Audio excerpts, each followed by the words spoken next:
Tiger Bomb Sports Audio Entertainment presents What Happened, a true crime podcast that will explore one new case each episode. We will explore some terrible circumstances and make an honest attempt to talk about what happened, uncover what happened, and then share with you what happened. Without further ado, let's dive into this case and try to figure out exactly what happened.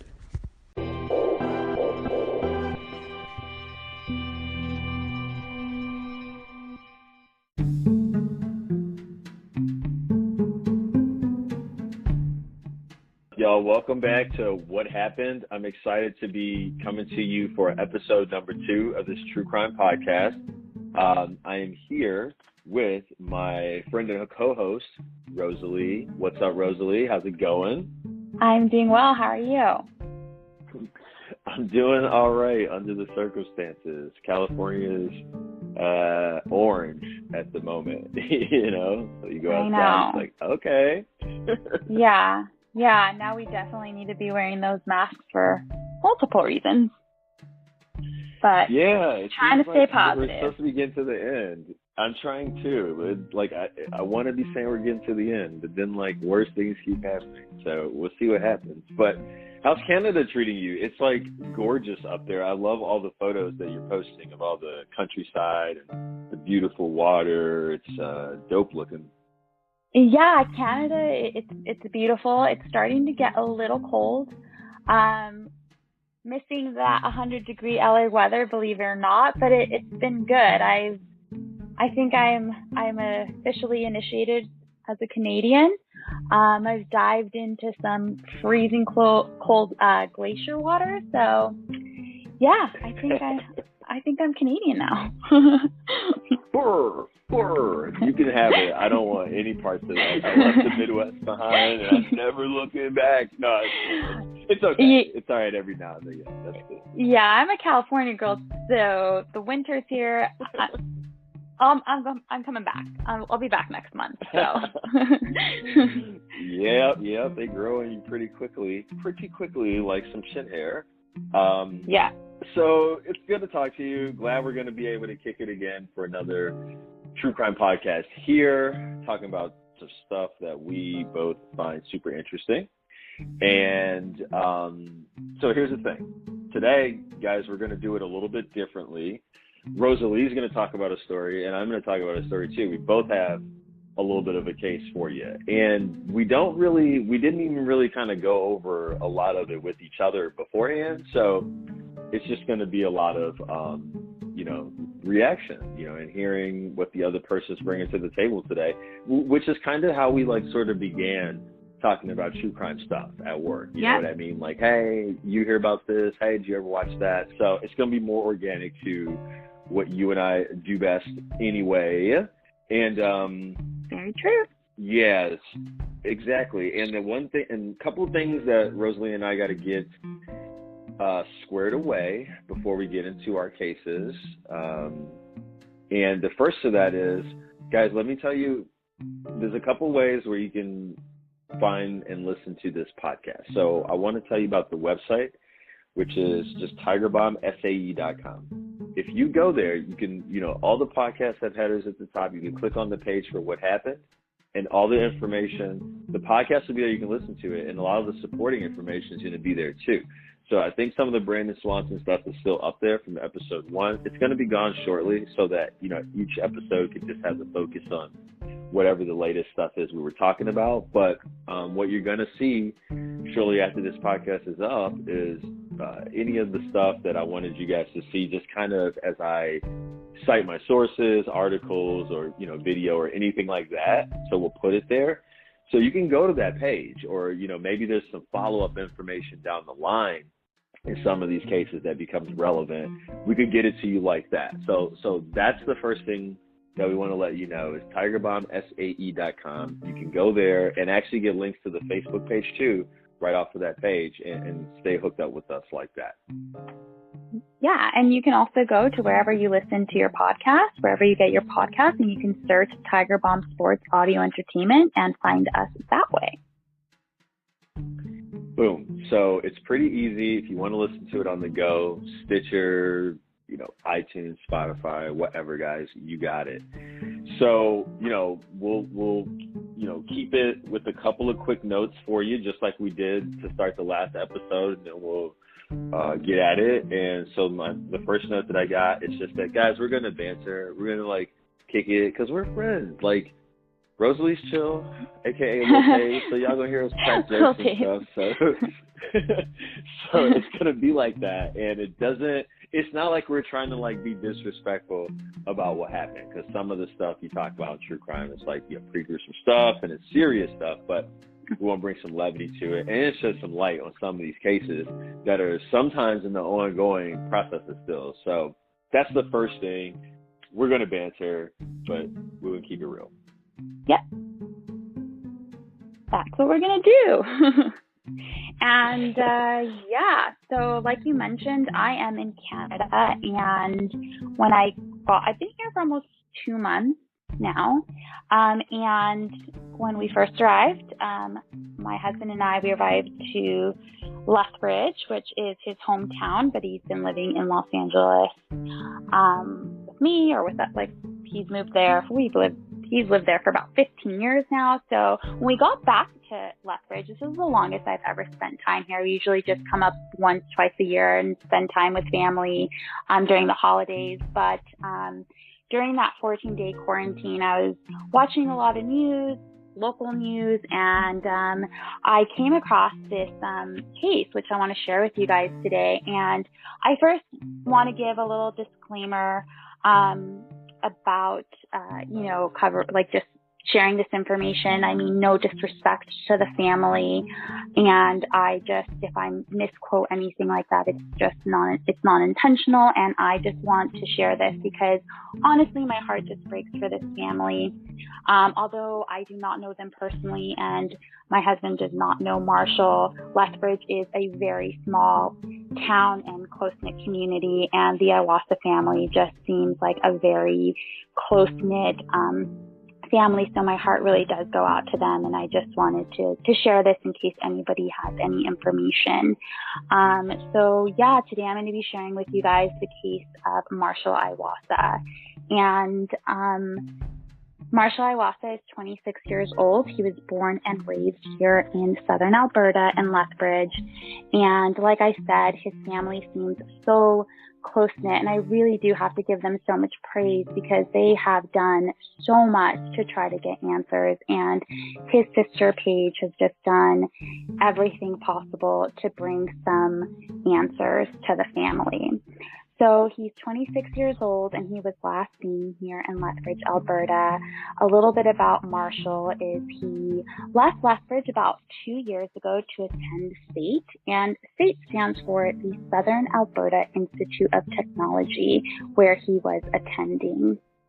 Again, it was about 2 years ago, and Lethbridge is about 2.5 or 2 hours south of Calgary, and Calgary is a bigger city in comparison to Lethbridge. I believe that the population of Lethbridge is about 100,000, and Calgary is much larger. So, girl, I just think Bret Hitman Hart when I hear Calgary. That's the only thing I know about really? Calgary. I just think Bret Hitman Hart. So I don't know if you've met him or wrestled him, Rosalie. And the Stampede. But I also quickly, I wanted to cover a couple of things where I found some of the information that I compiled to share with you guys today. And the first, for sure. Yeah, so the first page, or the first thing that I want to share with you guys is the Find Marshal Iwaasa Facebook page. And again, Ralph will have all of this listed. But I believe his sister and family do run this page, and they have been, like I said, so great in sharing information and just trying to get the word out there about Marshall. Also, CTV News is another source that I use, and I'm sure everyone is also familiar with the Vanished podcast if you're into true crime, hosted by the amazing Marissa, who covered this case back in April.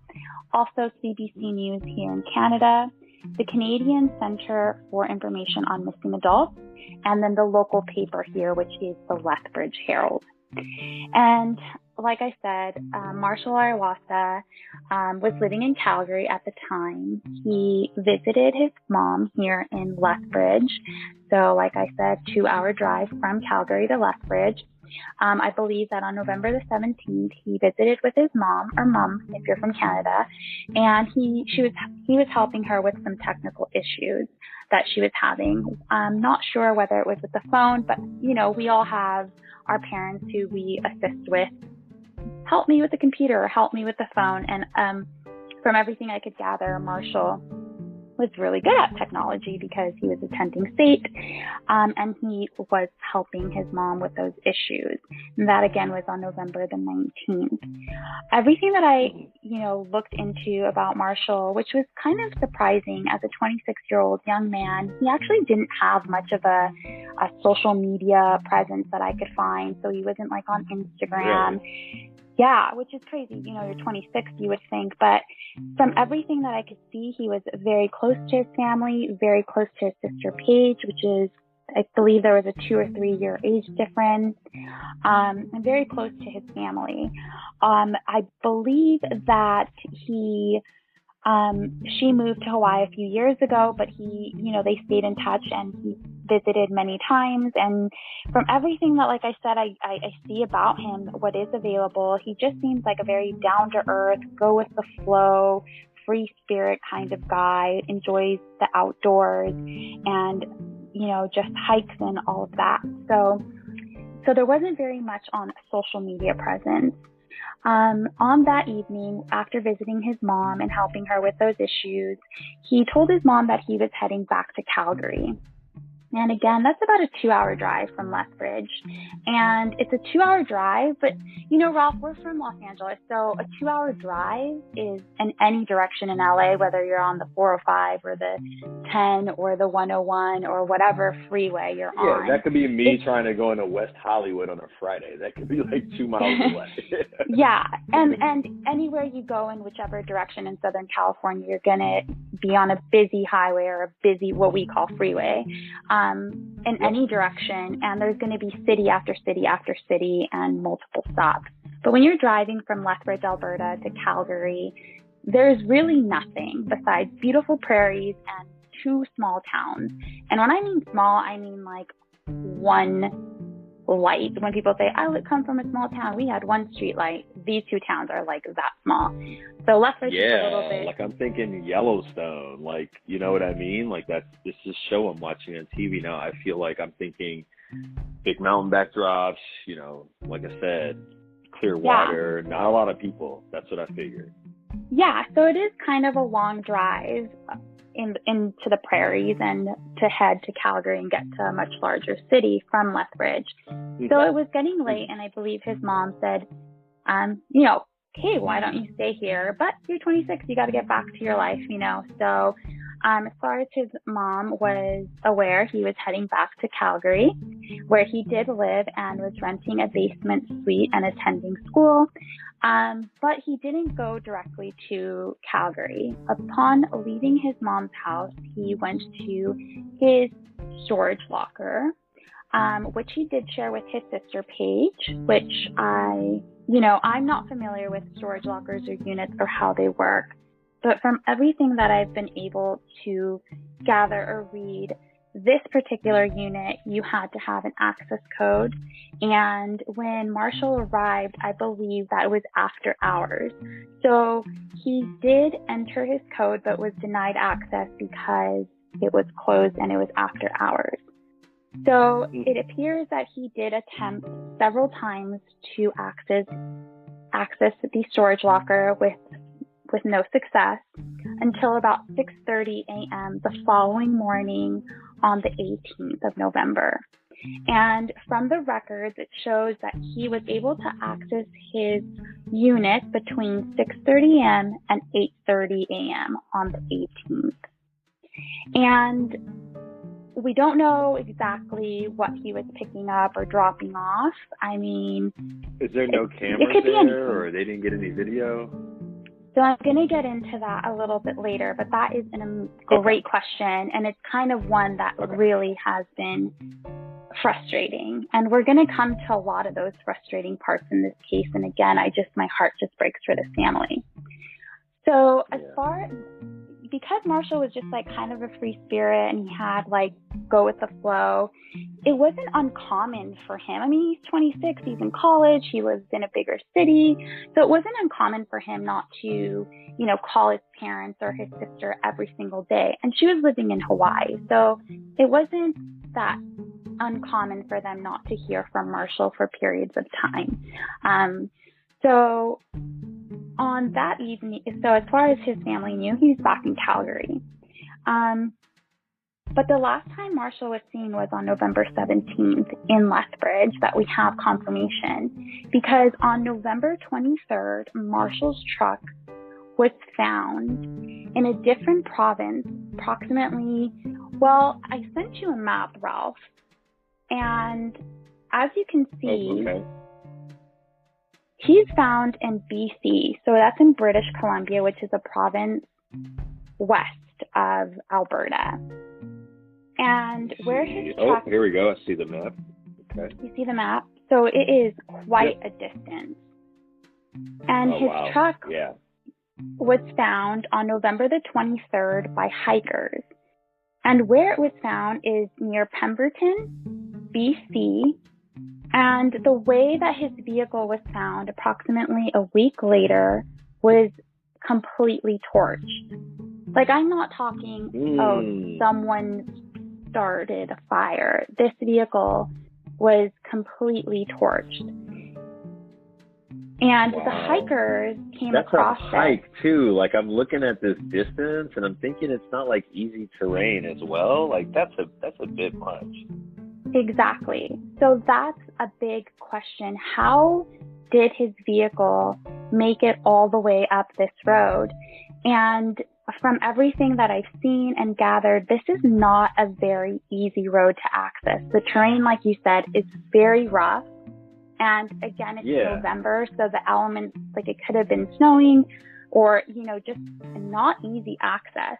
In fact, the hikers coming across the vehicle said that it would have taken hours to even come to the area where this vehicle was located. And the hikers had taken images on the 23rd of the vehicle because, again, this vehicle is completely torched. And so when the hikers took the pictures, they reported it to the RCMP. And from what I can see is that this was may have been a service road, but again, not easy to access and not really a place where people that aren't familiar with the area would have known how to get to this road. When the hikers took the photos upon coming across the vehicle, I mean, I'm sure they were like, what is going on? Like, this is so sus. Like, this truck is like completely torched. So they notified the RCMP of Pemberton about the vehicle. Unfortunately, again, I believe due to the fact that it was not easy to access the vehicle, the RCMP was not able to come and make an investigation on the vehicle until November the 25th. So 2 days after the hikers had come across the vehicle. When the RCMP did arrive, they also took photos of what they found. And what they found and what the hikers found, and when you compare the photos, there are inconsistencies, which you can also search because I believe Paige has kind of broken down as to what the inconsistencies in the photos are between the RCMP's images and the hikers' images. The family was not notified that anything was wrong or that Marshall was missing until Monday, November the 25th, when RCMP contacted the family to let them know that Marshall's truck had been found in this very desolate, remote area in Pemberton, British Columbia. And I believe that the way that they were able to identify it, because if you see the pictures, Ralph, this car is completely torched. Yeah, so I'm looking at this now, and I can't even, like, at first, when you first sent me all this stuff, I'm like, what the heck is that? That's crazy. Exactly. Wow. So guys, it's like all like there's no it's all friggin' it's unrecognizable. Yeah. So wow. when the RCMP was, I believe the way they were able to identify the vehicle, because it doesn't look like there's any license plates or anything like that available, was via the VIN number. And immediately after getting in contact with Marshal's family, which I believe was his mom and his sister, they reached out to friends and family members to see if anybody had heard from Marshal. And they were able to determine that the last person to see Marshal was his mom on Sunday, November the 17th. So they immediately filed a missing persons report, which was a little bit tricky due to jurisdiction because, again, Marshal was a resident of Calgary, was last seen in Lethbridge, and his vehicle was found in a different province. So it kind of made it a little bit, I'm sure, tricky for police to all kind of coordinate together and investigate this.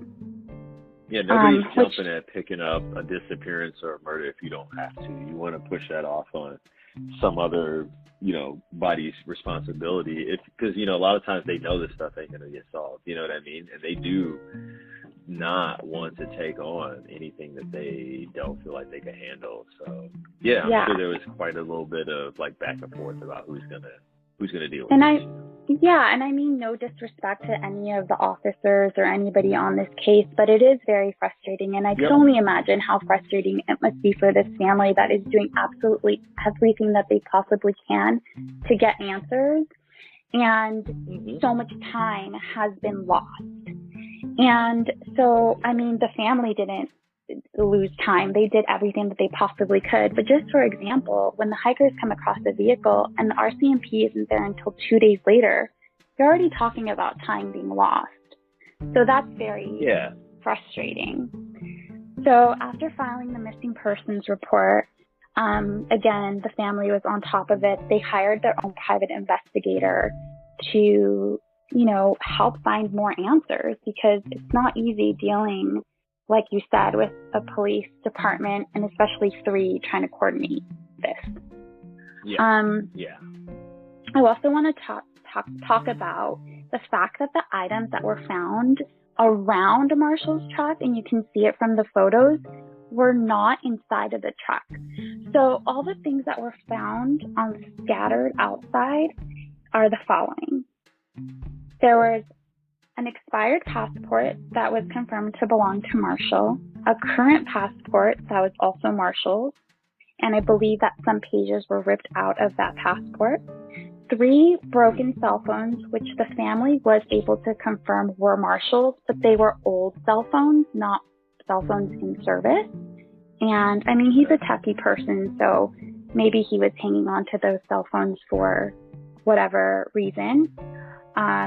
A laptop that was an old laptop, a couple items of clothing, and there also was found was an Xbox and a PlayStation, which at the beginning of this, his sister thought did belong to Marshal, but she was able to conclude that they didn't belong to him because upon searching his home in Calgary, she was able to find his PlayStation and Xbox that belonged to him.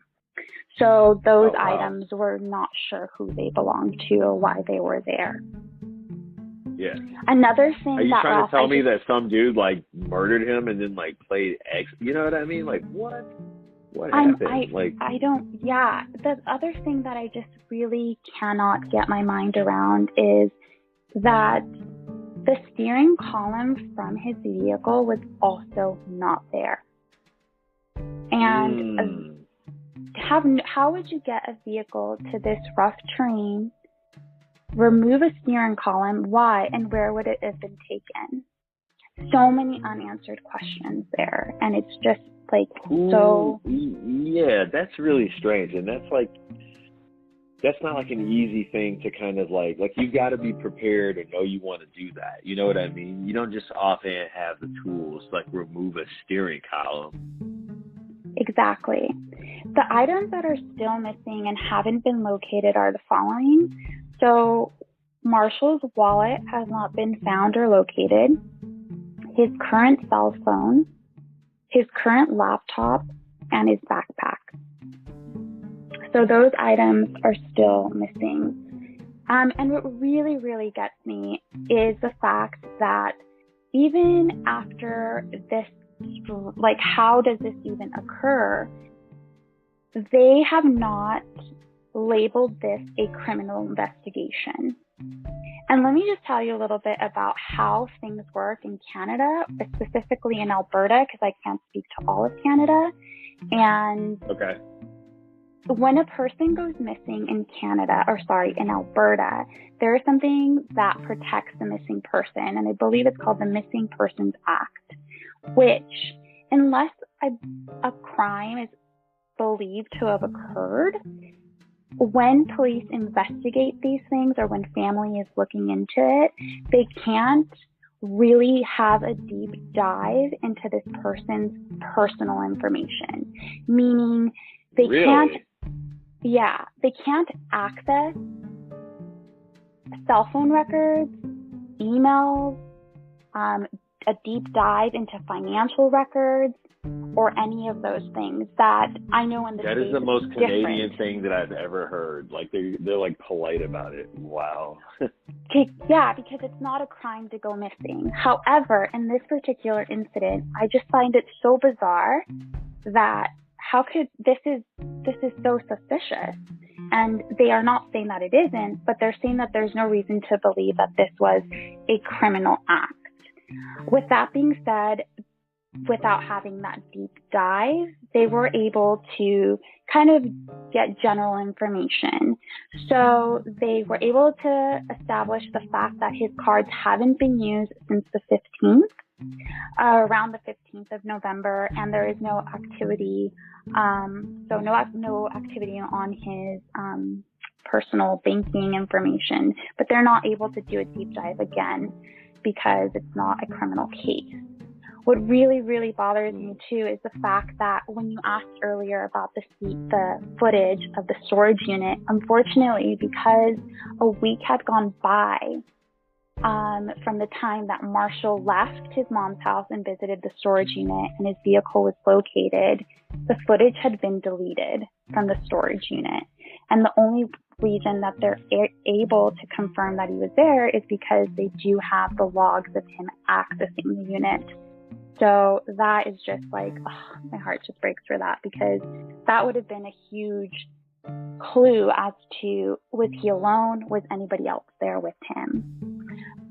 And another thing that came to the surface when they did investigate as much as they possibly could is that Marshall hadn't been enrolled in school. So the last time he had attended school was in the spring, and he didn't re-register for the fall semester, which a lot of people find as like a red flag. But I mean, he's 26 years old. Maybe he wanted to take a semester off. Maybe he just was overwhelmed with school. Maybe he wasn't sure what he really wanted to do. You're 26. Like, maybe you just didn't want to tell you can easily procrastinate. Yeah. So, I mean, I don't think, and I don't want to speculate because I really don't want to. I just want to present the information, but I don't think that's something that's like super crazy. And it just makes it seem like he wasn't in school and he was lying. It's like, he's 26 years old. Maybe he didn't want to go to, maybe he just wanted a break. We don't really know. So that was another thing. And again, it's just, you're 26, you're trying to figure it out. Absolutely. So again, because of the limits on this and the limits that the police can deep dive or the family can have information, it makes it so incredibly hard for them to compile more information and really take a further investigation into the case. So what the family is doing at the moment is trying to get a petition signed to turn this case into a criminal case so that they're able to further investigate. which I think is so important, because we're losing time. And in fact, just randomly, I was, like you said, I've been camping and doing all these things here in Canada, and I was leaving one of the national parks, and we kind of took this like back road, and we ran into a gas station in this small town, and I saw a poster of Marshall just like hanging up. So the family is doing so much in order to get his face out there and get posters out there, and just to be able to bring more to this case. And again, there are so many unanswered questions. One of the questions that I have is, what was Marshall doing to support himself during this time? Who were his employers? How was he able to pay for rent? Because as far as we know, he was a very responsible tenant and was paying his rent. So I think that, again, the family is limited to what kind of information they can access due to this Missing Persons Act and due to the fact that it isn't a criminal case. So I wanted to share a couple of things that you guys can do to help this family, because they really have done so much. And so one of the things you can do is you can visit the Find Marshal Iwaasa Facebook page, like I said earlier. And what they're doing, they're making masks that they Find Marshal Iwaasa. So everyone needs a mask.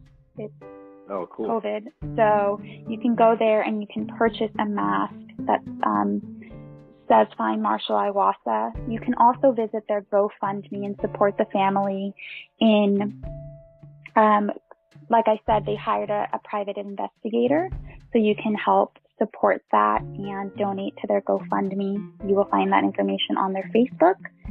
And you can also download a poster of Marshall and hand them out, or maybe post them in your local area or wherever you might be. Yeah, that's pretty cool. Yeah, they've done so much. You can also help by signing the petition, which the family has started, in order, again, to get this changed from a criminal case, from a missing persons case to a criminal case. And again, you can visit the Facebook page, Find Marshal Iwaasa, to sign that petition. And if you have any tips or any information in regards to his disappearance, you can call the Lethbridge Police, and their phone number is 403-328-4444, or you can call Crime Stoppers and leave an anonymous tip, 1-800-222-8477. And I don't want to speculate. I just wanted to present you guys with this information. Just if anybody knows anything, I feel like, if they could even access CCTV footage, it's a long way from, Lethbridge to Pemberton. I mean, how do you drive a vehicle all that way without stopping for gas? How does someone torch a vehicle? It's just completely torched without it. It does seem logical that they would be able to come up with more footage, like if the case gets reclassified, because as you said, that's an awfully long ways to go. You have to be caught on, camera somewhere else. But man, that's really sad for the family. So so the police, are they just I don't understand why they're so confident that it's not anything foul play. You know what I mean? Why are they so hesitant to make it a criminal case on their own? Yeah, no, that's a great question, and that's what I don't understand. And I'm sure that's what the family's so frustrating, because in the condition that this vehicle was found, that in itself is a crime, to torch a vehicle. And again, I don't know if maybe the police are keeping things close to the vest in order to, sometimes they do that, but there's just so many unanswered questions. I know that his sister has, like I said, done pretty much everything that she possibly can to find more information, but it seems as though right now they're very limited. There was also, I believe that the family was able to finally go up to the location where the vehicle was discovered in July. And the vehicle's still there. Really? Yeah, the vehicle is still in that location. So again, I don't know if they fingerprinted, which we've seen in so many cases where time is of the essence. I don't know if they did take fingerprints, or what kind of evidence they took. This family just needs answers. And I think that they're doing everything they can, again, to take it to the next step, which would be classifying this as a criminal investigation. You know what? I'm going to have to get on that petition too. That seems really like an easy step to take to help these people get some clarity and some finality. And I don't feel like from everything we just heard that it's like a hope and a prayer, like, oh, we know something else happened, but just in case. No, it sounds like some fishy stuff. Yeah. Went down. And I mean, looking at that truck, man, like how can you not think something foul happened? Like you said, that in itself is a crime. So it's just like, I don't know, that's really strange. And exactly. I don't know how Canada is. Like, I just think about like how cops are here. Like, I could totally believe, Chicago police would be like, yeah, no, it's not a murder, because they don't want to, have another unsolved on their hands. You know what I mean? Yeah. Like, there's no offense, but I could believe that. But we're talking about Canada, and I don't know. It doesn't really sound like it's that sort of a type of a ball game there. I could be wrong, but I don't know, man. That's really strange. Yeah, it is. And again, like, I'm sure there's many theories out there, and many speculate that maybe he went missing on his own. But again, it seems like he was a very close-knit person, very close-knit with his family. And, his sister, I believe she holds like a master's in sociology, or I believe she's a social worker. I'm sorry if I'm getting that incorrect, but she seems very educated with like being able to communicate with the police and kind of be like, no, and that's, I think, a thing that is very important. It's kind of like, we are a family. We kind of know, what could it, like certain things you just want to rule out, right? Because you just like, no, like this is out of character. And sometimes we lose time. And I feel like really my heart hurts for them, because this is something that like had this been a criminal case from the beginning, I feel like there would have been a lot more answers. But let's just hope that they get the answers that they deserve, and that if anybody knows anything, they can contact the family, anybody in that area, businesses, if you have footage from around that time, anything like that, just anything can help. And it just, nothing is too small to be able to share with this family. I'm sure that they would appreciate any information that people could provide.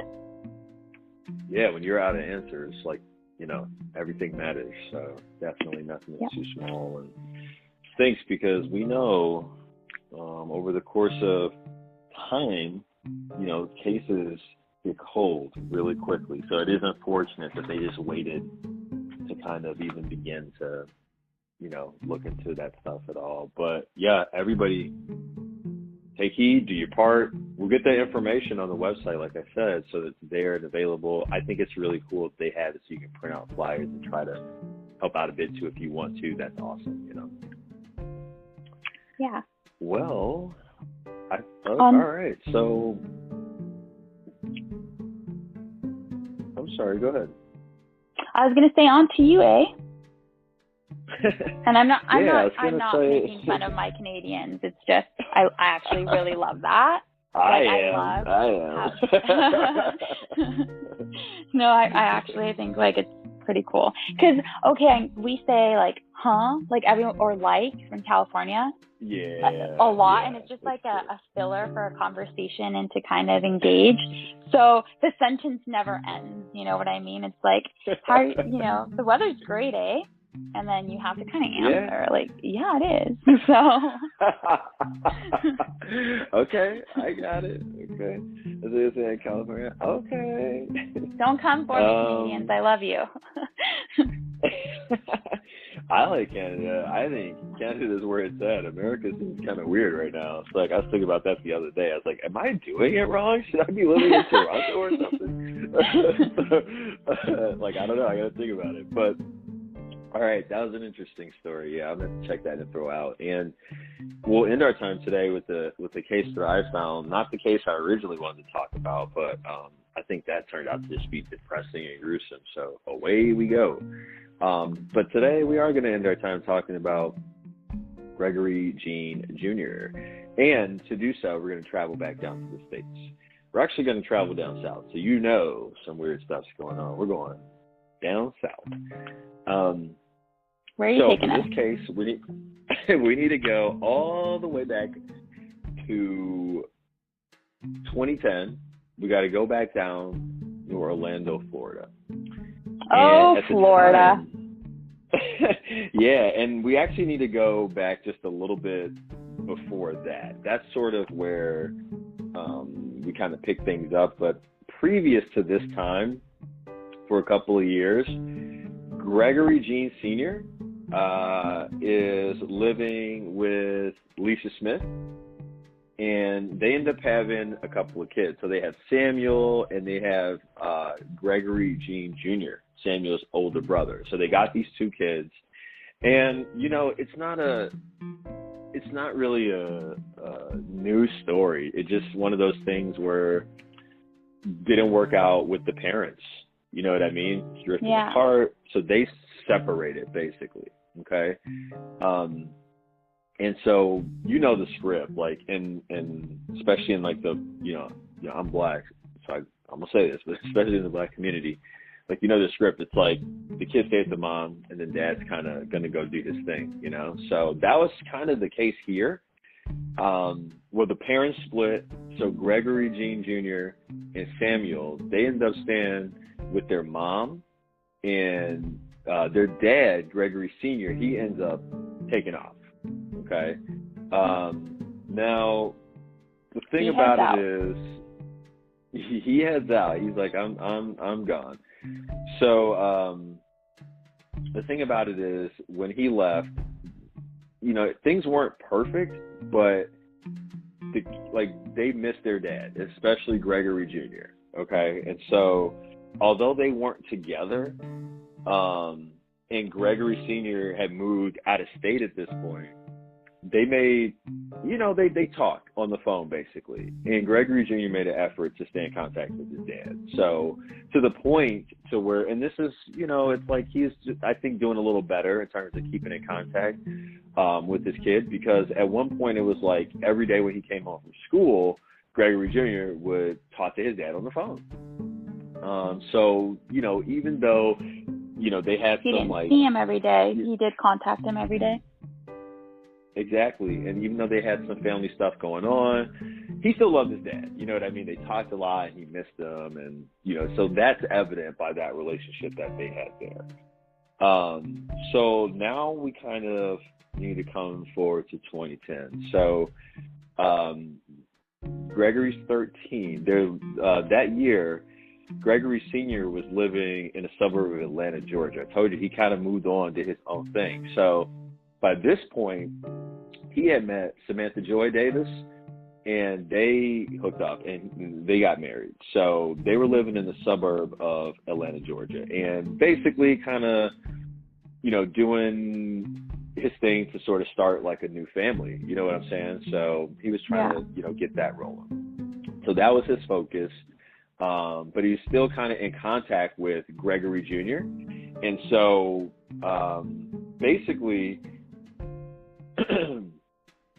they talk on the phone, and Gregory Sr. suggests that Gregory Jr. and his brother come visit him.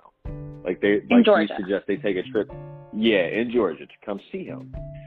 So they talked to their mom and stuff, and so they agreed that it's cool. He could go they could go see their dad.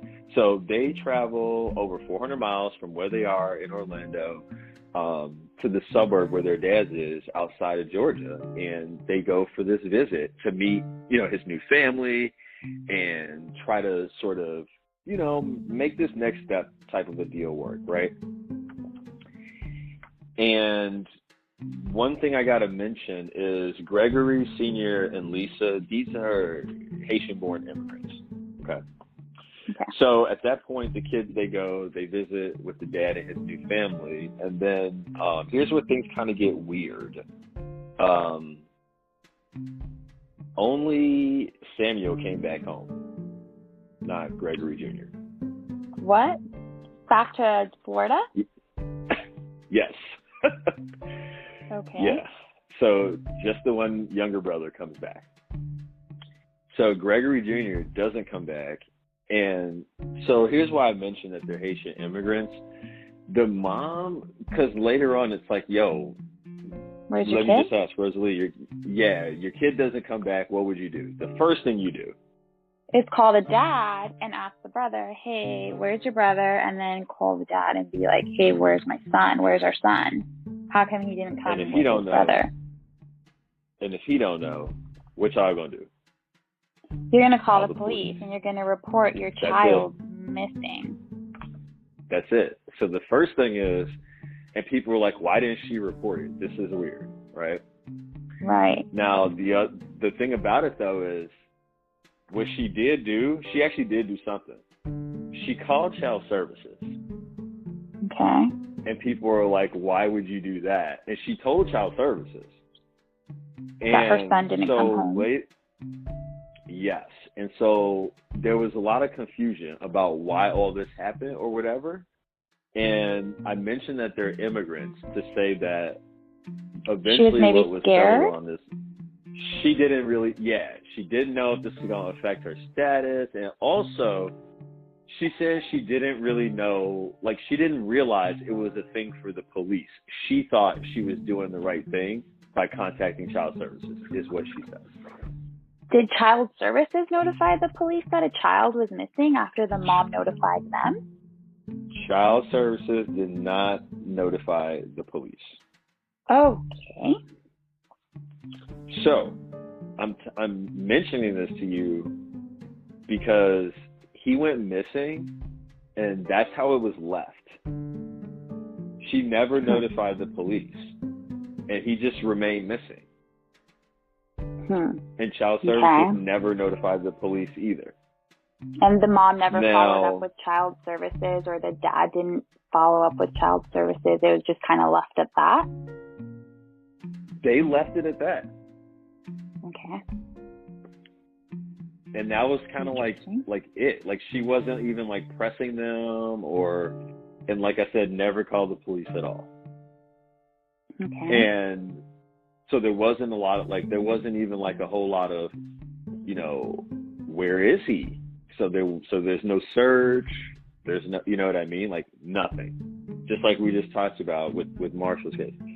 No, they can't get on the ball because it doesn't, like nothing's done about it right away. In this case, for whatever their reasons, the folks don't reach out to the police. Wow. Ever. Yeah. Wow. Wow. I know, right? Isn't that crazy? Yeah, it's just crazy too, just covering, just going over what everything that this Marshall family is doing, the most to having somebody do the least, literally the least. Y'all couldn't be bothered at all. You know what I'm saying? That doesn't sit right with me. So the kid missing. All right, Rosalie, there's a little more to the story. Tell me everything. On November 28th, 2014, so this is 4 years after he goes missing, the mom, Lisa, contacts the police and says that he contacted her and that he's alive. Oh, okay, so now all of a sudden she contacts the police to tell them that her missing son she never reported contacted her? Yep. Yep. Okay. And so she tells the police, so he contacts her apparently out of the blue, the missing son. And apparently he'd been able to get a hold of a cell phone and send a message to his family, who would supposedly never stop looking for him. I don't know. Like, it didn't sound like they were doing a lot. But anyways, so she took this address that apparently she got from him because he got a hold of them, supposedly with a phone that he downloaded the Magic Jack app from. And that's how he was able to get in touch with her. So she took this address to the police. Mm-hmm. Okay? Okay. Here's where it gets a little weirder. The address is for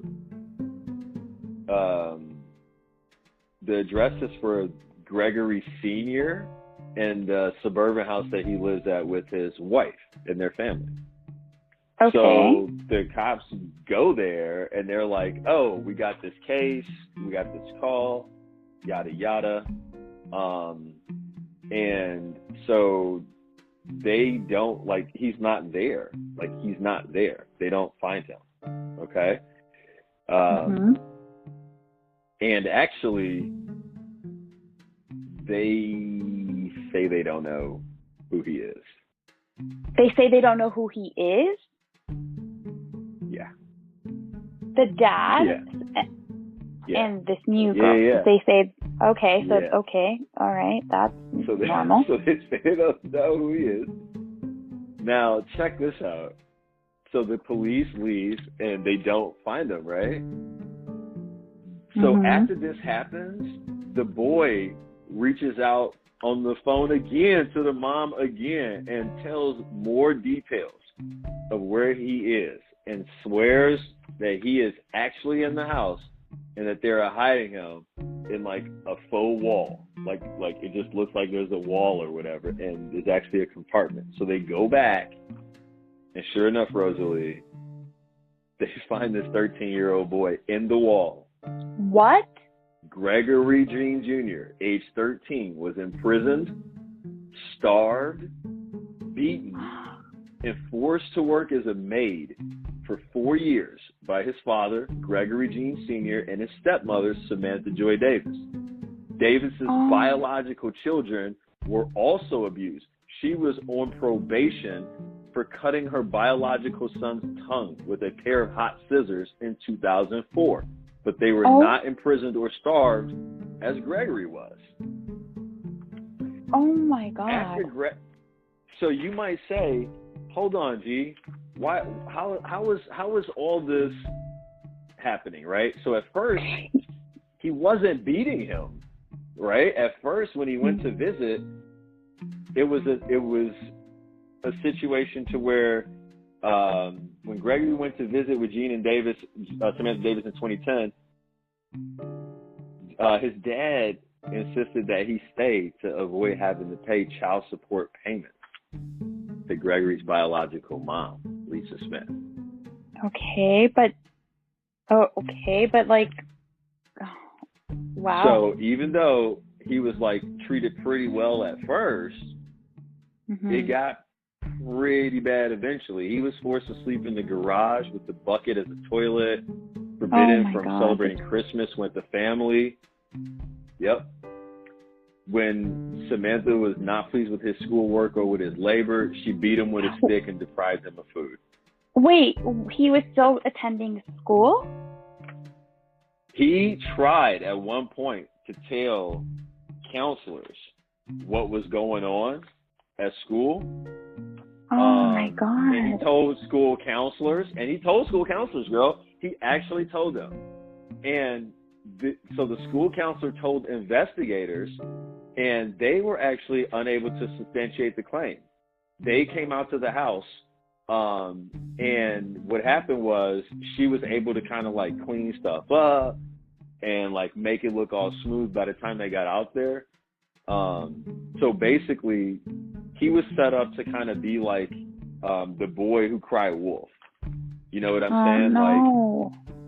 like it was like, oh, there he is with his lying again or whatever. That's how they kind of like, sort of came at it with him. So they didn't believe that he actually was going through the stuff that he said he was going through. So what happened was, when after that time, when he told, she beat him, and I think she like threw him down the flight of stairs or something like that. So that's why he stopped trying to tell people.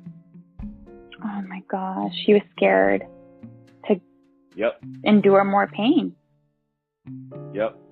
So and no one was like believing when he first him. got there, nobody. He didn't notice anything out of the ordinary when he first got there, because like I said, the other kids get beat too. He didn't notice nothing. But then the stories and the lies began, and it was really the wife, I guess, who persuaded him to stay, and that it was better for his dad financially to look after him in the home rather than send money back there to his mom. And so because you kind of got to start putting some of this together. Why is he not reaching out to mom? Why are they not talking? Blah, blah, blah, blah, blah. Even if he decides to stay there. It even reached a point where she told the teenager that his mom didn't want him anymore and didn't want him to return home. So I take it that the other son that did go back home was no longer in contact with his father or the brother after that initial visit where one of them stayed behind? Exactly. There's a lot of disjointed stuff here, but you kind of start to see where, I don't know, I guess this is how somebody falls through the cracks. It's just so sad because the fact that he was attending school, to attend school, you have to have documentation as far as registered in a school. Had this been brought to the authorities 4 years prior, maybe, okay, the mom, let's just give her the benefit of the doubt, even remotely, that she didn't know what the process in the United States was, which I find very hard to believe as a mother. You didn't continue to search or reach out to child services. They had him registered with the school, and then when they failed to substantiate the claim, they actually, he stayed home for a little bit, and then they withdrew him from school. And then they said that he was going to be homeschooled or whatever. So obviously he was never homeschooled. Neighbors seen the kid. Neighbors were shocked. There's literally news stories where neighbors were it never looked like anything weird was going on. He was always that's a part of the way that they're sentencing them, is they can prove they did this because there's footage from neighbors of this kid on the roof doing the gutters or mowing the lawn or whatever. They just thought he was a mild-mannered kid who did his chores and was homeschooled, even though the rest of the kids wasn't homeschooled. Wow. Yeah. And how many other kids were there? There were, there's a couple other kids. I'm not sure. There were at least 3 or 4 other kids, and I'm assuming that they were also afraid to bring this to anyone's attention. Girls, some of them got charged too. Wow. Some of them got charged too. Yep. As a result of speaking out, his stepmom took him out of school and exiled him to the confines of the garage. When he told, that's when they made him move into the garage. That's why he stopped talking about this stuff, and that's when they excluded him from Christmas, gave the other kids his gifts and stuff like that. And they went on life like this wasn't happening. This is so sad. Oh my gosh. Yeah. Yep. So as I mentioned, the police, when they came, it was a single storage property with the garage. They say it was on the outskirts of Atlanta. But when they got there, they didn't see Gregory Jr. because she had told him to go into the garage the first time. But that's when, he called his mom back and told him to come back again and where to look and everything. But, yeah, so there's, and I'm going to link a story, or I'm going to link at least one of the videos on there. But long story short, they get him, they find him, and he gets reunited with his mom, Lisa, actually, which is nice. And it's right before Christmas time in 2014. So there's it's cool. You can see them. I think, they hug and embrace, and he's pretty happy that he's just back with his mom, saying that's all he wants for Christmas. So they don't Were there all any get to charges? turn out so nicely. Oh, yeah. Were there any charges filed against the dad and the stepmom? And you mentioned some of the other kids even got charged. Yeah, a lot of charges filed. I didn't see where anything had been conclusive. Like, I looked, before we were talking today, how I told you I was a little bit late. I was looking, but I couldn't really find anything with regards to. Now, what I did see is a lot of news outlets had reported the story of when they were being brought in for sentencing, like the judge went off on them. Off on them after getting some of the details of the way they were beating him and how malnutritioned he was and all this stuff, and using the bucket and making him use the bucket to go to the bathroom in front of the other kids and stuff. Yeah, the judge went off. So heartbreaking. It kind of reminds me of, in a way, of the Gabriel. I forget the little boy's last name, Gabriel Ramirez. It is brought to the attention of adults that are supposed to be there to protect these children, and it's just so sad that, like you said, so many things fall through the cracks. But again, in any case, it's just important to say something if you see something, you know what I mean? That's just so and awful. In that case, those neighbors, it's to those neighbors, it's are y'all really paying attention? How can all this sort of kind of be going on without anybody sort of being the wiser? And I guess it's kind of if everything's okay, he's out doing chores and stuff, he's not running off or whatever, that's pretty scary too, because they're kind of doing their job.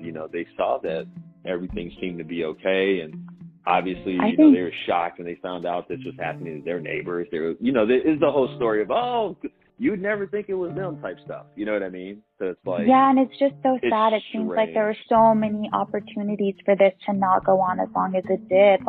Had Child Services filed a missing persons report to the police, then the police could have probably located him really fast, because we know that with underage kids, it's escalated pretty quickly, or you would think once a report is filed for a kid, they would have investigated the dad and maybe looked at where he was last seen and would have been able to find that he was enrolled in school.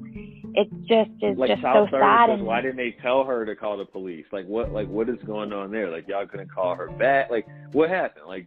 Did she fill out a report and y'all never call her back? I don't understand how for 4 years it was able to kind of be like that, you know what I mean, without anybody sort of pressing the issue or whatever.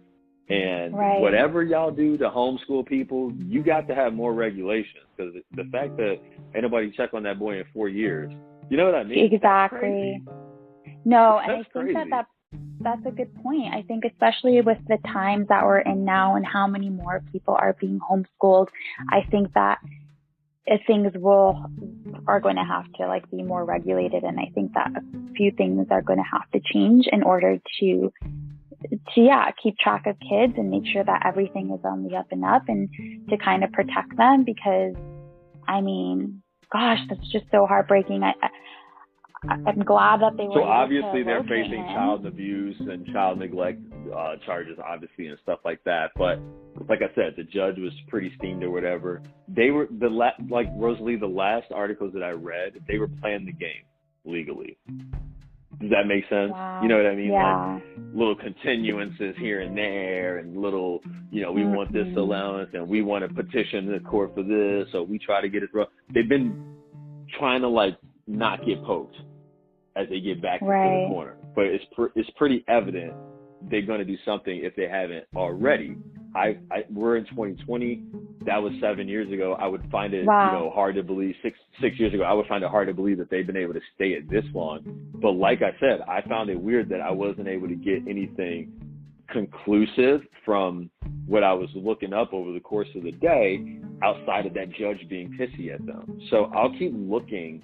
And like I said, when I post this stuff on the page for everybody, any results that I can find, because I do want to follow up and see, it's going to be harder to find out anything about the kids and their charges, because they're, minors or whatever. You know what I mean? There's not going to be a lot of records on that, but it did say that for sure.